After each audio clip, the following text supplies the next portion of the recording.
बोलबे करते हैं, लेकिन बढ़िया बोलते बोलते बोलते पटरी से इन्हें उन्हें भागने लगते हैं। कहते देखी अश्लील गाने वाले का मार्केटिंग जमा हुआ है। सुन रहे थे ना, भरत शर्मा के मार्केटिंग बैठ गया। पुलिस चाचा का जना पुलिस रह के यहाँ गए थे एक दिन, उनसे पूछे तो वो मार्केटिंग खत्म है। नहीं बाबा, समय सबका है।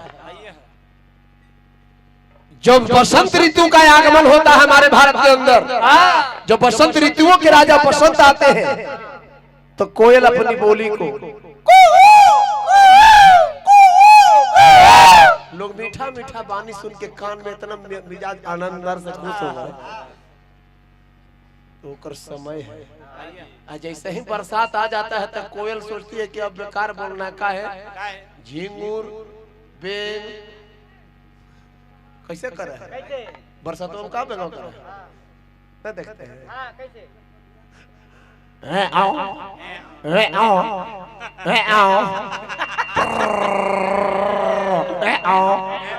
आओ। तो सबके अपन अपन समय है ना। तो जितना ही छेर बटेर, जितना अनहर बहिर कान लांगड़ लूल है ना, ओकर अब समय नहीं। अभी अभी है जो कूदते फांदते। आज भी जो आप बोलते हैं बाबा, गौर कीजिएगा हमारा बात पर, हम दार्शनिक बात बोलने जा रहे हैं। भरत शर्मा के मार्केट खत्म हो गया, राधा किशन जी के मार्केट समाप्त हो गया, पुलिस राज जी के मार्केट खत्म हो गया। गलत बात है बाबा, यहाँ से खोलिए। एक दीदवा से मत देखिए, दीदवा से अंदर से देखिए, अंदर से। जो आज भरत शर्मा जी, राधा कृष्ण यादव जी, पुलिस राय जी, बाबू वीरेंद्र सिंह जी, जिस चीज को उन्होंने देकर ठाती अपने बाल बच्चों को, हमको और आपके अपने खानदान को दे के गए हैं, उसी चीज को हम लोग दोहराने का कोशिश कर रहे हैं। और वो भी पूरा पूरी होने जाना।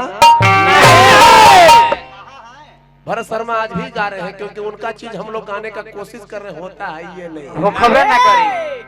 अब मार्केट बैठ गए। बेसिया को नाचते देखे हैं, नाचने वाली को, बाप रे बाप, ऐसा सुंदरता, इतना रूप, इतना सुंदर, दिल खुश कर देती है लोग। लेकिन वहीं तक अगोईठा ठोके वाली, चिपरी पाथे वाली, हमने के घर के पत्नी जो होती है, गोबरे लगे ले आ जाता, कपड़ा लता 2-4 दिन से न फिचल है, जैसे तैसे समेट ले, तो यो घर की लक्ष्मी कहलाती।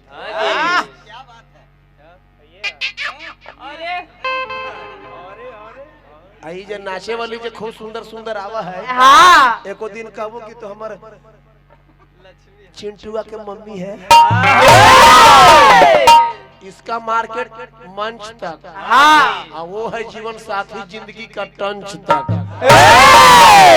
वो साथ देगी तो बैकुंठ में बास होगा, ये साथ जाएगी तो ये जो बांस होगा वो जो बांस होगा।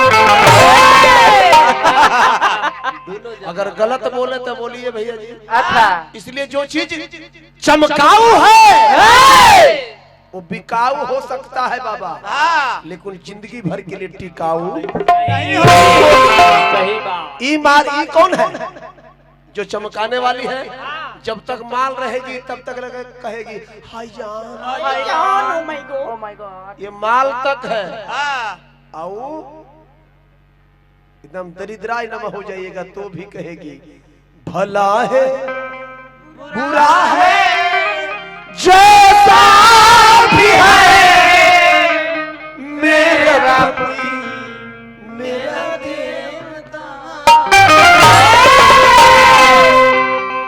ये नाचे वाली नहीं कहेगी भला है बुरा है जैसा भी है मेरा पति हचहचवा है।